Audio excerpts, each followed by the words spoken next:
Hey, Aaron Walsh here. Welcome to the Head Noise podcast. Whole purpose on this is to look at the athletes, sort of peel back and see what really goes on site. And honestly, I'm so excited about today's guest. So we've got Kieran Foran with us, and Foz, mate, it's an absolute privilege to have you here on the podcast. Pleasure to be on, Walsh. The thing that why I really wanted to initially, get you on and interview us, mate, is that, we've had a good, close relationship the last number of years, but also I don't know an athlete who's had so many ups and downs. And, we always joke that you're almost like a weed, you just can't kill you. And whether it's been from, high highs, winning premierships and really difficult times where you didn't even want to live, to being tormented by injuries, and you are a study of perseverance, and I think the general public, what I've loved the last couple of years, really warm to your story, warm to the fact that you've overcome a whole bunch of stuff, and I think it's incredible, mate. But as we get into it, I want to kind of go back and have a little talk about the beginning. So I think most people know, born in New Zealand and very proud Kiwi. Why rugby league, mate? Like, you live in this rugby crazy country, the All Blacks are everything. What sort of made you, where did the rugby league love or rugby league roots? Was it in your family? Where did that all start? Basically, I reckon the rugby league came from just purely based that we were living a few hundred yards from the Ellerslie Eagles Rugby League Club, and it was just convenient because when I look back on it, Dad was an avid All Blacks fan. Yeah. He was all rugby. I think he himself had grown up playing rugby, his dad. Yeah.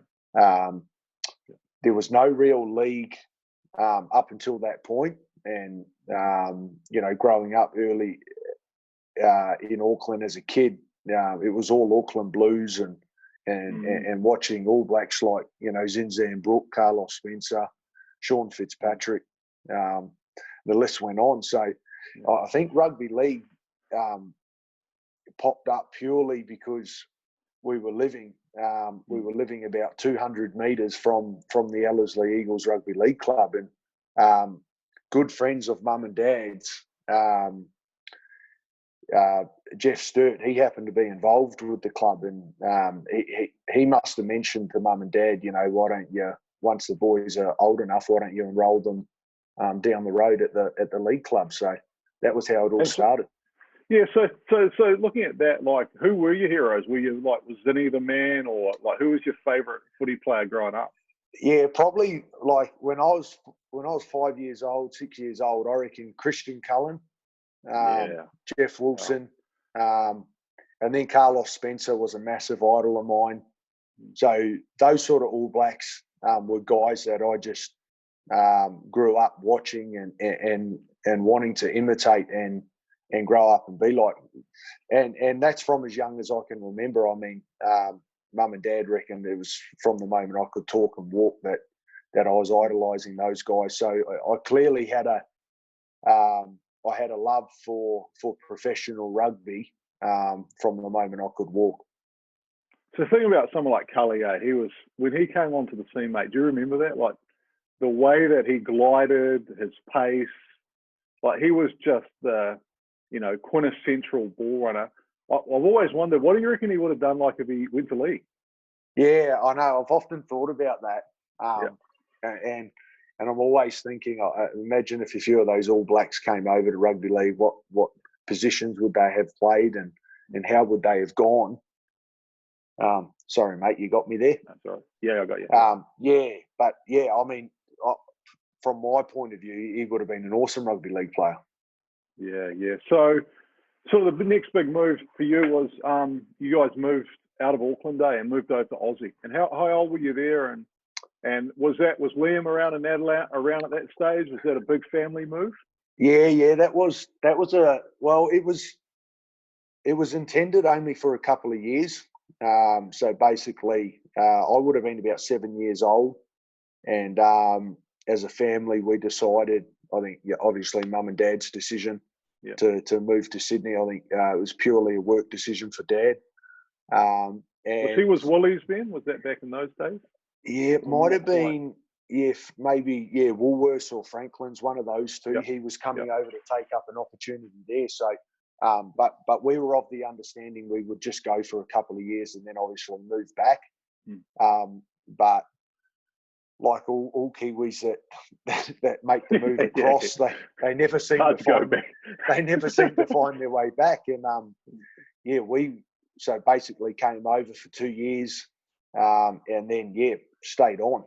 So reflecting on that, it's quite interesting. So you go out of this sort of rugby mad country, a little bit of exposure to rugby league through the club down the road, and all of you find yourself in a rugby league hotbed, don't you? Yeah, spot on. Yeah, so you're dead right there. Once we moved to Sydney, it was all league, and I think that was obviously where the passion grew and grew and grew, because once we enrolled at the local rugby league club, not far from where we were living, then obviously we were fully entrenched in rugby league.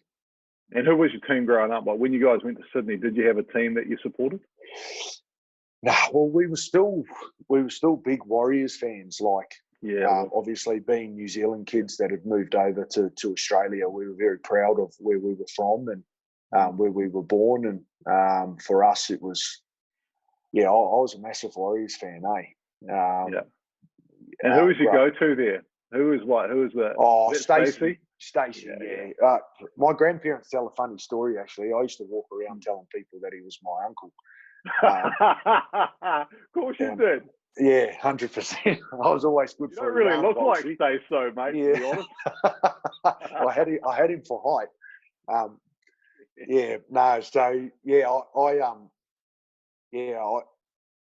He would have been my idol, Stacey Jones.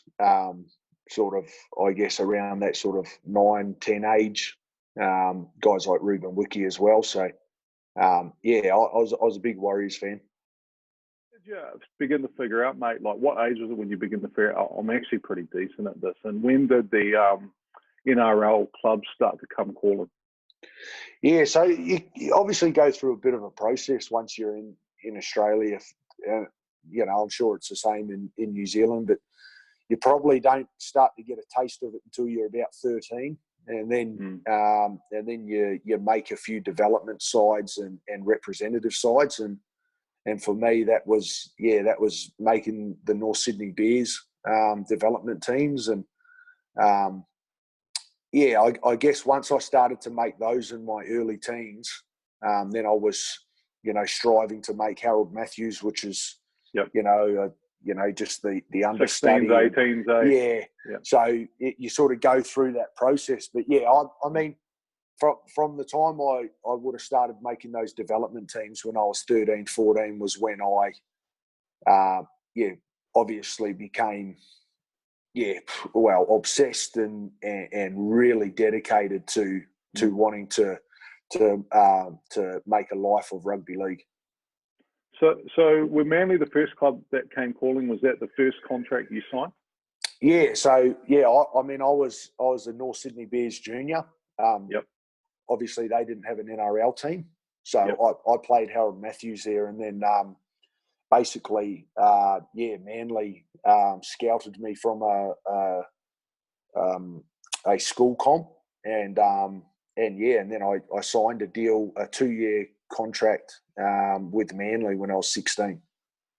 Jeez, yeah. And so, did you think like 16, 18, sort of in that period, were you starting to think like, I actually could be a first grader here, and this could be a game I make my living from? Did you ever have that? You know how, some kids grow up, they're always like a bit of a battler and then they sort of arrive. Or were you always a star? Were you always had that sort of, were you earmarked, you think, from that age, this kid could be pretty good? No, I wouldn't say I was earmarked. I mean, I'd been signed as a talented kid.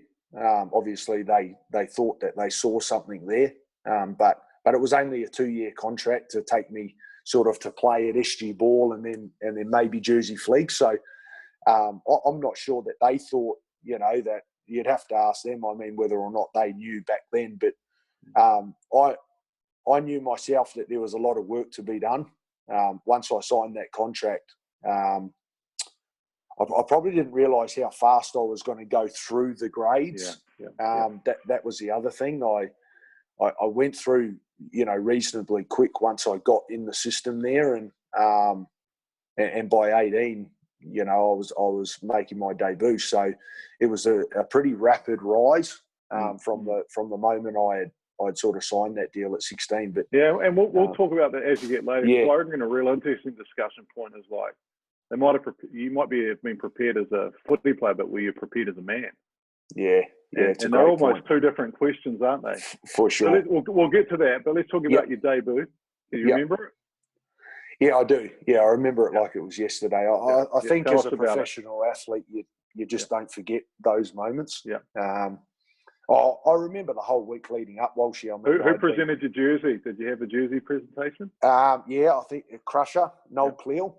Yep. Wow. Ironically, he was the guy that had signed me. Him and another guy called Dave Warwick. There was two of them.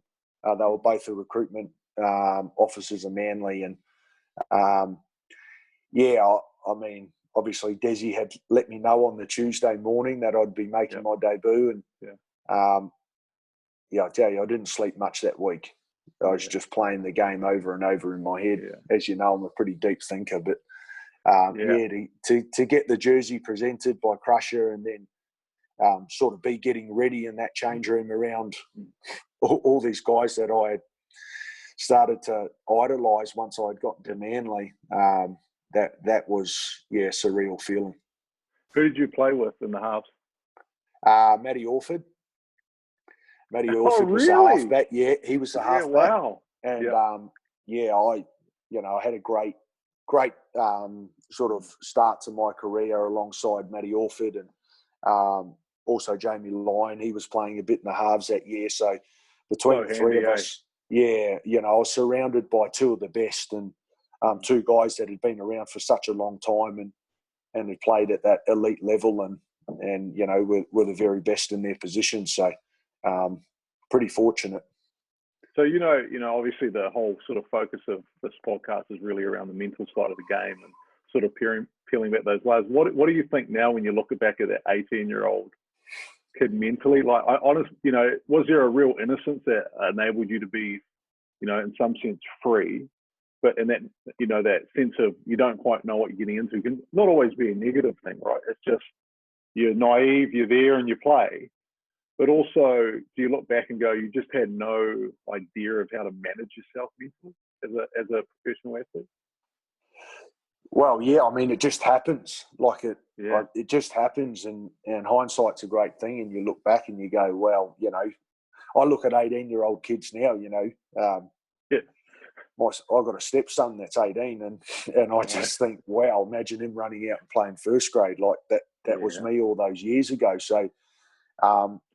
But the 18-year-olds today are so advanced, right? They've been in programs, they've got skilled coaches, they're doing mindset training. It's almost like a whole different world, isn't it?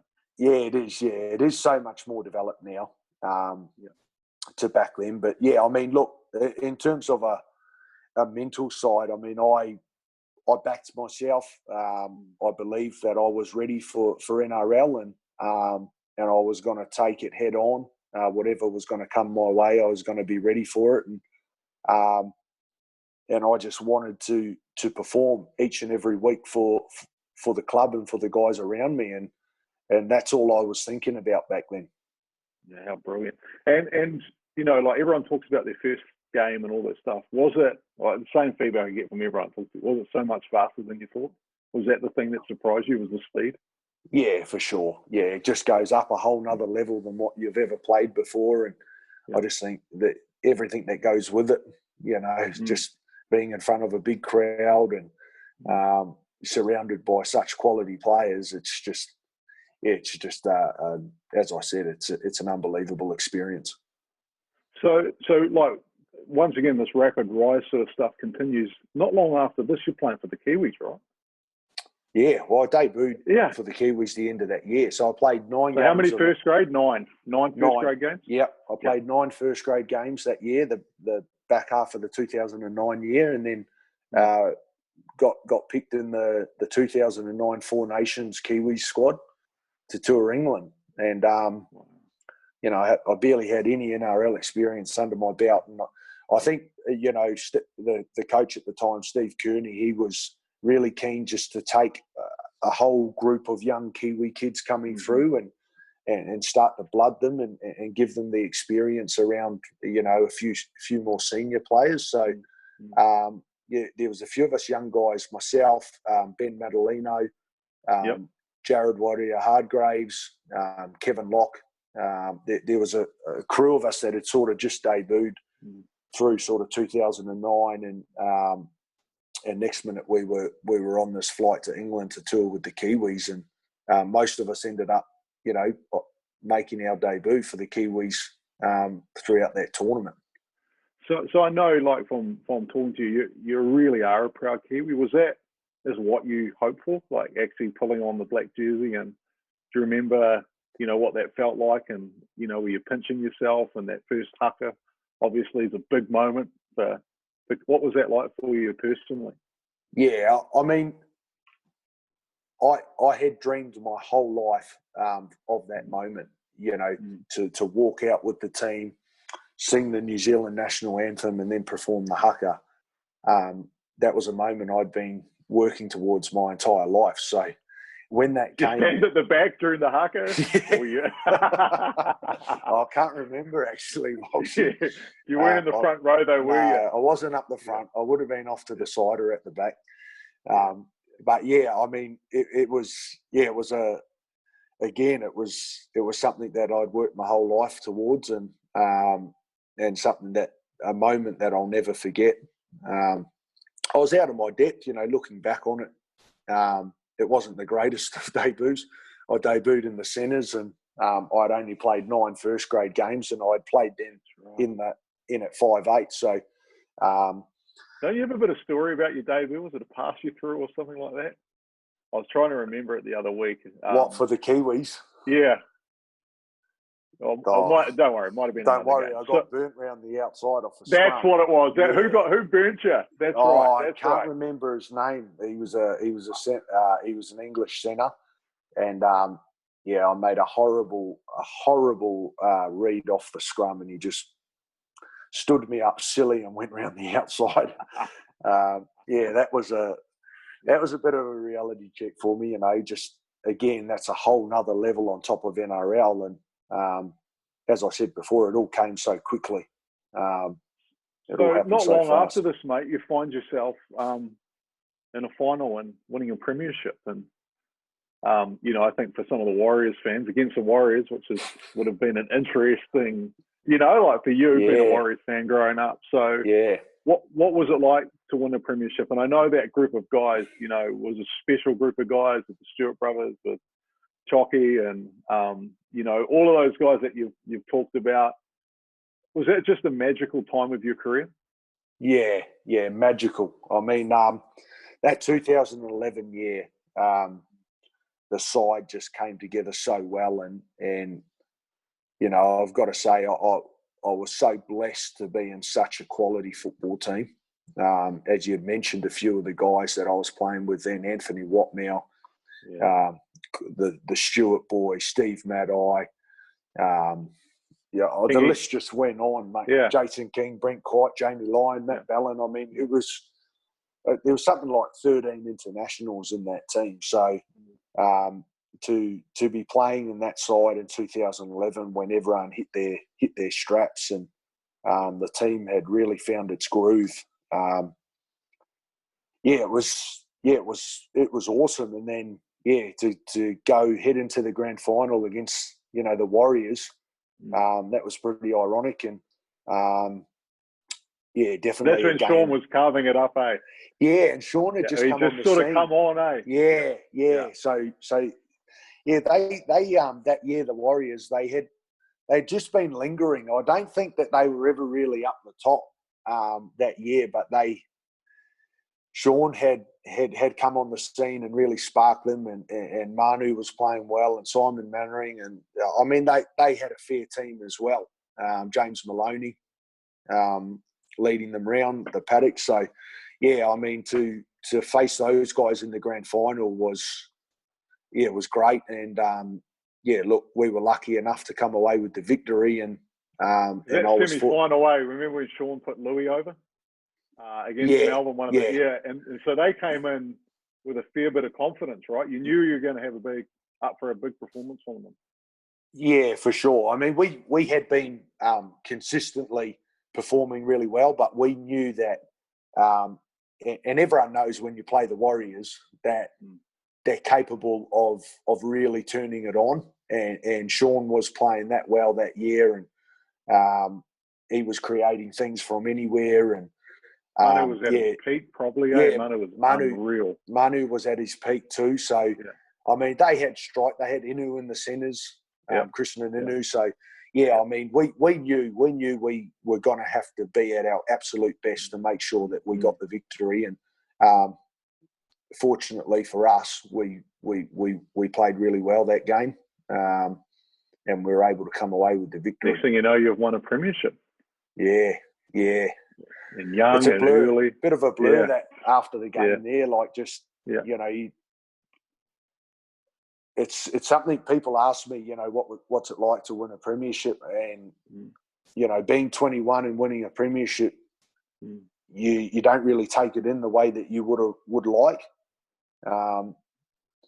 So, yeah, I mean... It's almost like you can't quite have the appreciation, of how hard it actually is to win, right?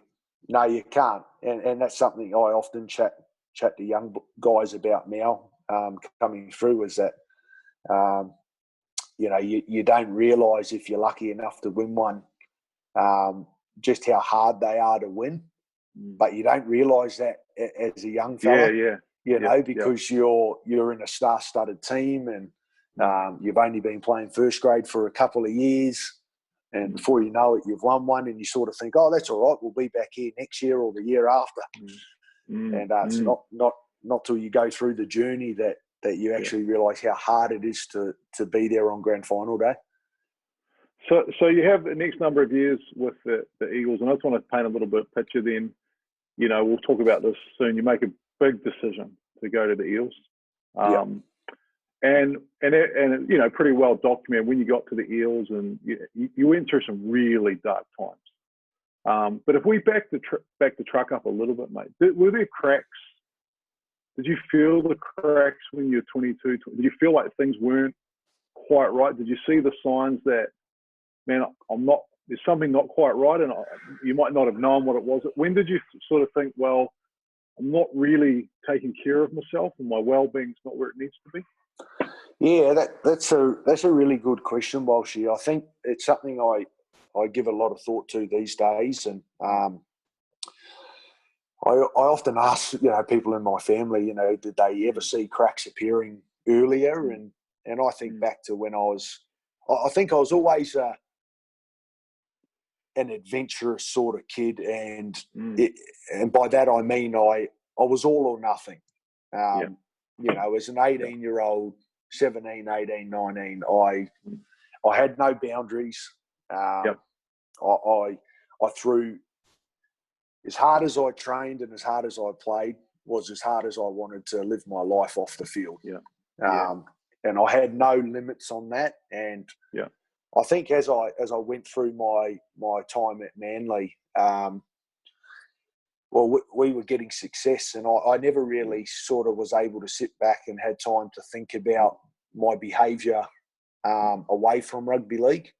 And you know, I had some destructive behaviours and bad habits that I had. Did anybody back there, did they put you too much up on a pedestal? Or people challenge you? Did you have people that were able to say, hey, Foz, whether it was a teammate or whether it was a mentor, whether it was a coach, that sort of began to, so it's a couple of red flags here, mate. Or did you manage just to sort of keep it separate from your footy life? Yeah, I think I probably... I was good at masking what was going on behind closed doors. You know, I was a bit of a closed book in that sense. But I think if you knew me well enough, you knew that I was probably a bit out there in the sense where, I was living my life in a chaotic way at times, and ultimately, it all came crashing down on me. But I mean, to answer your question, probably that year before I made the decision to go to Parramatta, so I sort of wrestled with the biggest decision of my football career through that 2015 year. And that was stay or go? Stay or go, yeah. And as you know, when you're faced with a big decision like that, if your life isn't stable and your life isn't in good order, when you're faced with those decisions and put under pressure, ultimately the bad habits and the destructive behaviours will bring you undone. And for me, I probably noticed my mental health starting to take a decline through that year in 2015, and was that difficult, mate, from the fact that you've come into this club as a kid? I know that Desi's played a really significant role, not as a coach, but as someone that's really looked after you. Was that part of the real thing you were battling through too, was the sense of loyalty to Desi, to the club, and then the opportunity to start something new? For sure, yeah. I think for me, I had reached a point through 2015 where a lot of the older guys were finishing up or leaving. Guys that I'd really that had taken me under their wing, and guys that had a big influence on me, and they were leaving, and I guess, I was at a point personally where I felt that I was probably going a little bit stale at Manly. Maybe I needed a change. Fresh challenge, eh? Yeah, fresh challenge. And I had a huge opinion of Brad Arthur as a coach. So for me, once I was faced with that decision, I think in the end I weighed it up, and I tossed and turned for a number of weeks and months over it. But ultimately, I saw the better decision as going to Parramatta purely for my football. To continue to develop and like you said, have a fresh challenge.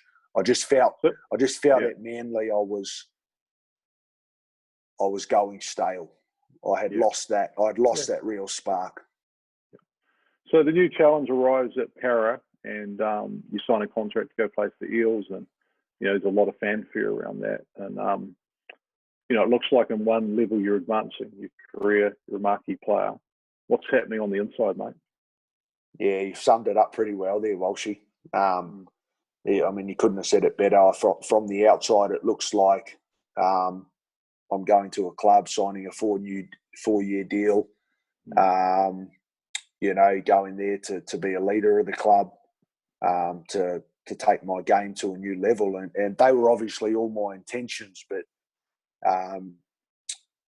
inside was a bloke that didn't have his life together, and was feeling pretty depressed and not himself anymore, and was dealing with a lot going on around my personal life. So when that depression sort of struck for you, and when it really, you could feel that coming on, what was that like for you? Was it just that the way you viewed yourself was really low? The way you felt about your future was dark? And what sort of how did you negatively deal with that? That's probably the best. Like, you probably didn't have the tools back then. You were probably just searching in the dark.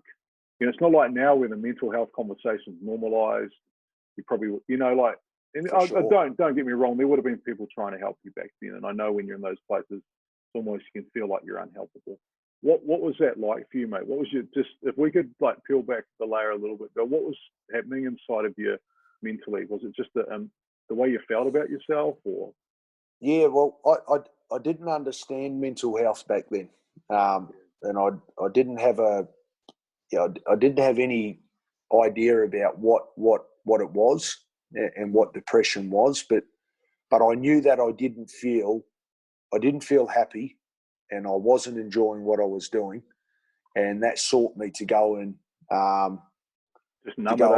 to go and ask. Well, I went and I did go and seek some professional help.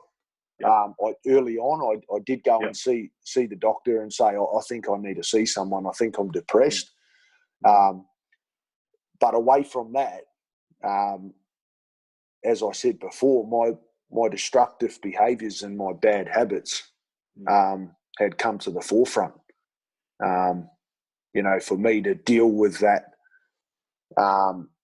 just that constant feeling of depression and loneliness, and not feeling good about myself, I was amplifying it and making it 10 times worse by, drinking more alcohol or going and gambling more money. So I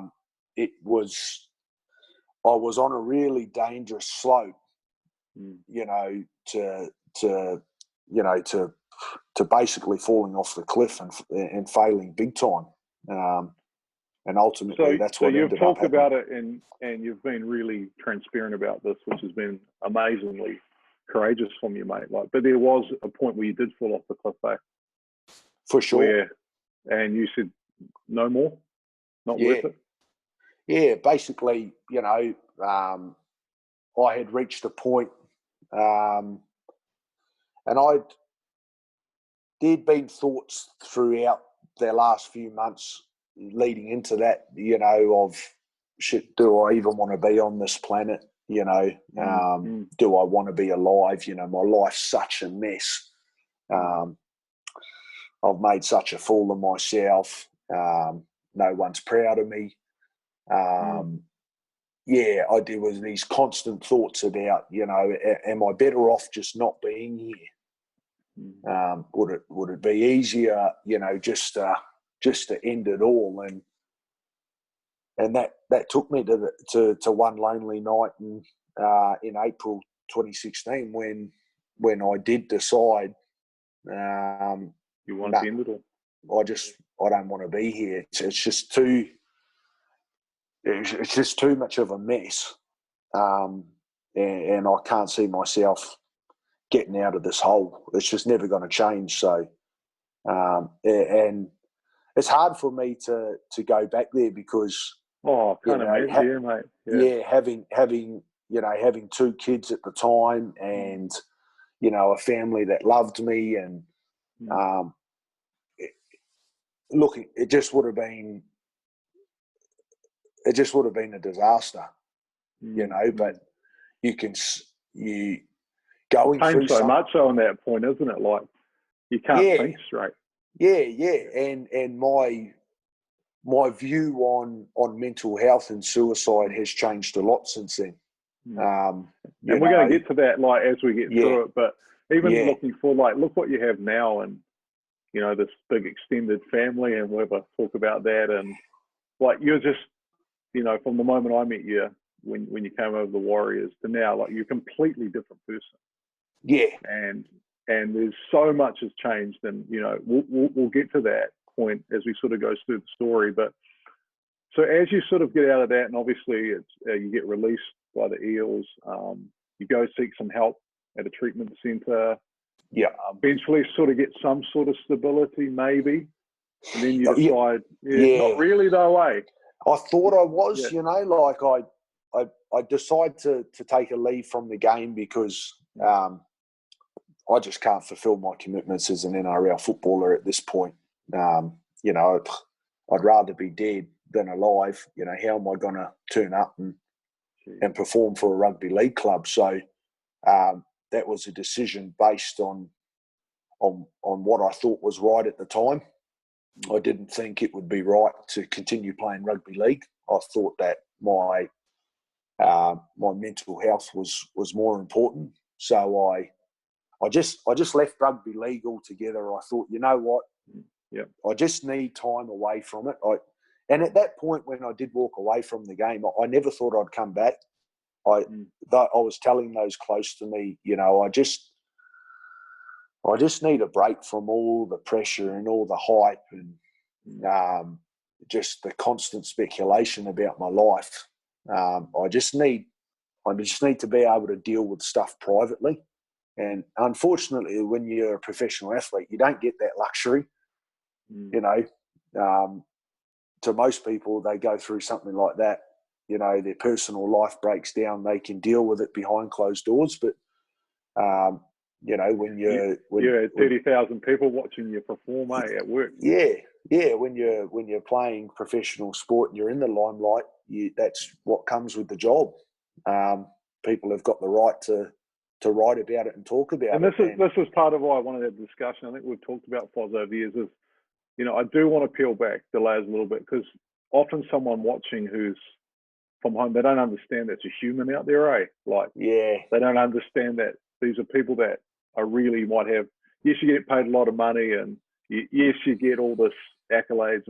That's real, right? But at the end of the day, when you put your head on the old pillow at night, you're still a person, and you still got to work for all that, don't you? That is so true, mate. And I often talk about that.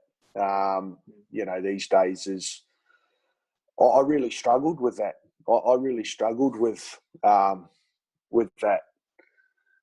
Sorry, mate. That's all right. I struggled with that. Just that, that constant speculation and publicity on my life. And once it had really gone south, it really affected me. So, you're right. You know, we love what we do, and you know, there's wonderful perks that come with being a professional athlete. You know, you get paid well. You get to inspire plenty of people, and young kids look up to you. But you know, we are still prone to the same issues that everyone else is, and those same demons, and we go through the same life problems that everyone else does. So, I mean, it's something that as I've gotten on in life, and through my rugby league career, I've accepted that it just comes with part of the job. Part of the job, you know, that people are, that, you know, if I want to play rugby league, then, you know, I've got to hand my, you know, basically my privacy and my life over to the public. So not long after this, you're sort of getting yourself a little bit on track. You then, in the midst of this, find out you're suspended or deregistered from the NRL.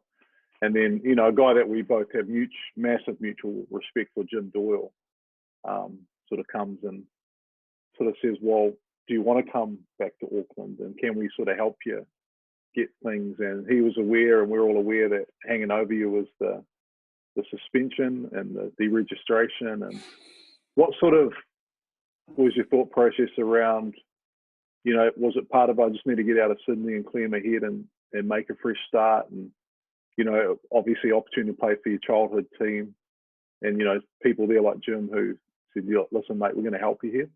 Did they sort of all combine in that decision making? For sure. Yep.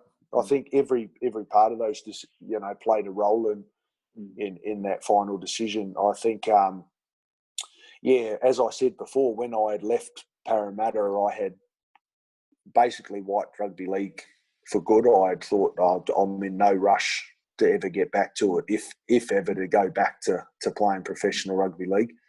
But as you said, I, you know, started to try and get some normality back in my life, and a few months later, I'd received a call from Jim Doyle, and he was CEO at the Warriors, and I'd known Jim through my time with the Kiwis when he was CEO of the New Zealand Kiwis, and I'd always had great admiration for the guy, and had struck up a wonderful friendship with him. So when he called as a friend, basically, initially just to reach out and see how life was going, because obviously he'd seen and heard about everything that was going on. And then that progressed to, you know, a more detailed conversation around, you know, do I want to get back into rugby league? And if I did, you know, would I consider coming in and playing for the Warriors? Yeah, mate, I remember those early days when you turned up. You're a bit of a mess. For sure. Which is fair enough. Like, you'd gone through a tremendous amount, and I think one of my most interesting memories have been involved with sport. Remember when, you've worked so hard to get back, and there's so much, sort of conjecture around whether you should be playing the game or not. And, you're cleared by the NRL to play. And, this is the great comeback of the great Kieran Foran and the rebuilding of a career, and you tweak your hammy and warm up. Do you remember that? I do. Hey, who would have thought? Hey? Who would have thought? Yeah. One of the great build-ups, and then I'm sitting on the sideline. Broke your hammy and ice. Yeah. It wasn't uncommon for me to do a hammy. No. Yeah. And that, and you got back on the field, and obviously, I suppose the next chapter is sort of the interesting part. Like the last number of years, you've sort of had the injury cloud hanging over you. And, we talk about the resilience to work through your personal addictions and to overcome them, to sort of look at depression in the eye, and, luckily got through that and the other side and back into the game. And tell me about injuries, because, like we talk a lot, mate, it's not something you can ever control. Like you can obviously do all your prep work and do everything, but, like the last one in that little obnoxious tackle for the Kiwis, and, like it looked like, a fly wouldn't have got hurt if you hit it. So talk a little bit through that, mate. Like how has the last couple of years been for you mentally when, you sign a contract to play with the Doggies, and I know you care deeply about that, and then all of a sudden you don't get the opportunity to? Yeah, I reckon it's the toughest part of being an athlete, like a professional athlete, is injuries. I've dealt with some lows in my career and some hard times, but dealing with the sheer amount of injury setbacks I've had has just been, it's tested me to the brink. And I think just considering the amount that I've had and how regularly I've had to rehabilitate injuries on my own, away from the boys, it's a really empty and just lonely feeling as an athlete. Like you feel the shame of it, because you feel like people look and go, it's your fault. What's wrong with you? Yeah, for Can't sure. You stay healthy, mate? Like, do you feel that when you're injured? Oh, 100%. Yeah, it's that constant, like, just that shame about, he's injured again, and he's on big money, and he can't even bloody get on the field, and you just constantly live with that. And it's when you really care about what you do, and you care about having an impact and being able to perform on the field, being injured, it takes all that away, and you don't get the enjoyment of running out there with your mates and doing your thing each weekend. You've got to be on the sidelines and feeling sorry for yourself. So as you've worked through that time, I think it would be amiss if we didn't discuss this, Foz, is Karina. And, number of years ago, she comes into your life. She's an amazing woman. I got the privilege of meeting her. Already has a decent sized family. Like, geez, like decent. yeah. And like, just talk us through how important she been, like, around you getting your self-esteem back and finding your value again as a person, and then helping you navigate through some of the injury stuff. Like, from my understanding in our conversation, she's been a really key ally for you, eh? Yeah, well, put it this way, I say to people, I wouldn't be playing rugby league today if it wasn't for her. Yeah. And that's how strongly I feel about the impact that she's had, not only as me, like as a footballer, but as a person. I guess when she came into my life, my values and my morals were quite twisted, and I had lost my just what it meant to be a good human being and a good person. always believe my intentions were to be a good man and a good person, but I had definitely become clouded in my view. What that looked like, eh? Yeah, didn't quite know what that looked like. For sure. And I think that the biggest impact she's had on me is connecting me back to, you know, who I really am inside, but, you know, ridiculing me of those bad habits and destructive ways that had become part of my life. And it also seemed to me from the outside, mate, she, you know, it seems quite an intense statement, but it's almost like she taught you how to like yourself again with that, you know, like she was able to see the values that you, the things that you have that we love about you, people that you couldn't see.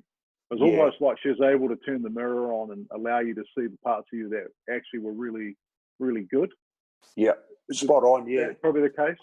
Yeah, for sure. And something she continues to challenge me on is you can't love anyone else if you don't love yourself. And when she met me, she just said, I've never seen someone that just talks and thinks so poorly about themselves.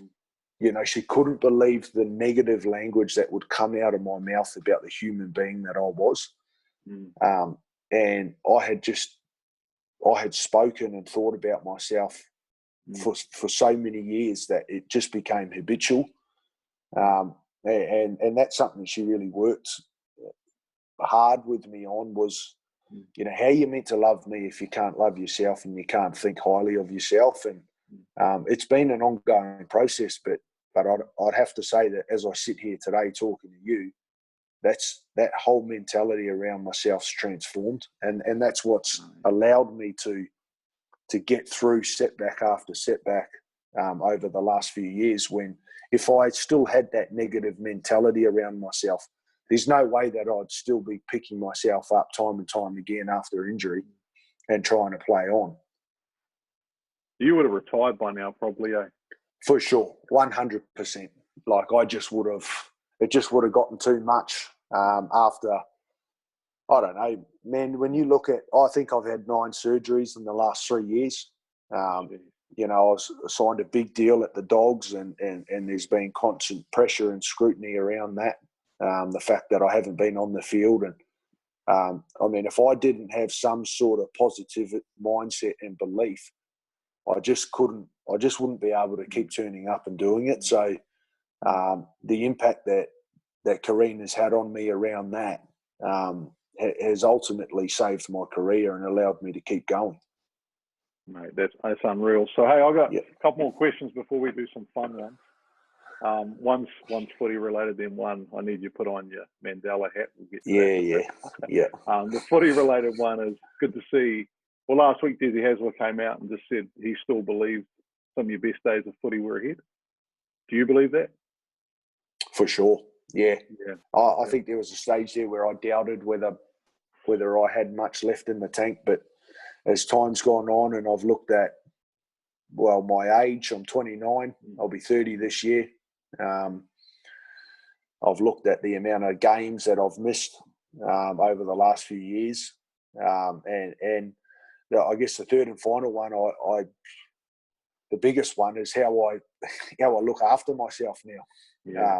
You know, that has to play a role in whether or not I've got good footy left in me. And I firmly believe that the work that I put in now and the way that I look after myself away from footy and the things I do around training and whatnot, it has to hold me in good stead for hopefully another few years yet.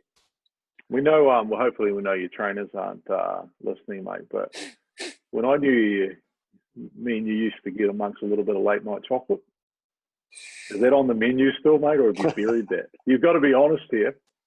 But late night sweet tooth still Oh, for sure. No. I'll enjoy a roll of chocolate, you know, but I certainly won't indulge any more Walshy. But yeah, look. Well, the great Richie McCaw last week said his test week is not complete unless ice cream on Friday night, mate. Yeah, for sure. Yeah, look, I am a sucker for a bowl of ice cream and a row of chocolate, but look, I definitely space it out a bit more these days, and I'll pick my moments when I can treat myself to a dessert. The sort of final question, then we've got a couple of fun ones just to end with, is that, hey, there's a lot of people who haven't had the platform you've had, haven't had the career you've had, but, you know, they're plumbers, they're builders, they're housewives, they're all these things. And they feel the challenge of mental health. And like, if there's one thing you could take from your journey, or even if it's a couple of things, mate, what would be a bit of advice to people that are feeling the black dog hanging around, or, you know, looking out going, man, I don't know if there's much hope. You know, we've had this COVID thing, Foz, and, you know, we know a lot of people lost jobs, and there's some real challenges out there for people, mate. And what sort of would be a couple of things that you've really have been critical to you that you think might help people out there that, you know, will tune in and listen to this? The biggest one would be that there's always something to live for. You know, I'd hate to see those people take their life and leave behind so many people that love them and so many good things. And that's something that I'm so grateful for now as I sit here, is that it didn't end for me, and that you're still here, right? That I'm still here, and I'm able to enjoy the beautiful things that I couldn't see at the time. And I know that when you're in that dark place, it's really hard. I mean, I just couldn't. I just used to think there's nothing good gonna happen. But the reality is that it will turn. And that's something that I've always told myself, is that no matter how low it gets and no matter how dark you are at the time, if you just hang in there, you know, there'll be some sunshine eventually. And I think it's massive. I think that's the best bit of advice I can pass on to people that are really struggling, is that something I always tell myself is that it has to turn. You know, we deserve good. We deserve to be happy, and it doesn't take much to be happy. But do you think also alongside that, mate, you learned how to reach out? Like, I think of the different people in your life who at the end you figured out you weren't strong enough by yourself, eh? Yeah, for sure. To get through all this, and you actually reached out and built some key relationships with people now that are your go-to people when things get a bit challenging. Has that been really important for you? Hugely. Yeah. I mean, when I was going through that horrible 18 months there, you know, and I met people along the way that were able to share some light and some advice on certain things, and yourself was one of them. And you know, you maintain friendships through your lifetime with people that have had that impact on you. So I think being able to reach out and actually talk to people about what you're suffering from and the issues that you've got at the time is an important one, because if you just bottle them up and you keep them inside, they'll never get fixed. Unbelievable, mate. Hey, before we finish, got 3 fun questions for you, mate. So talk to me. You got unlimited funds, which I know you have already. But what's your go-to car, mate? If you have one car on the earth today that you could drive, what would it be? I'm not a car person, Walshy. I know you've got. Have you still got your Kia? Or have you changed? Yeah. No, I drive the Kia's club sponsor. Okay. One car. Is there anything that sticks out and go, yeah, I wouldn't mind having that in the garage one day? Oh, maybe a Porsche, like a Porsche Cayenne or something. Yeah. You know, like if I had a bit of money sitting around, that'd be the. Oh, you got plenty of that, mate. Okay, next question. Go-to feed. What's your go-to feed? Like one meal and you're like, yeah. I like my food, Walshy. Go-to feed. Oh, I'm a sucker for Italian. I love pasta. Yeah, I love pasta. Yeah. Is there a place you remember where you go, oh, this might be the best pasta you can ever get? Oh, no, look, I've had some good pastas over the years, so yeah, I mean, it's hard to pinpoint one, but yeah, look, I'm a sucker for a pasta. I love steak and ribs too. Yep. But yeah, they would be my go-to. Yeah. And hey, final question. Last significant purchase. What have you brought lately, Fogger? Let us in, mate. What have you? I know that wallet. I know that wallet's got cobwebs in it. It does have cobwebs in it, mate. Hey, I opened it the other day and a moth came flying out.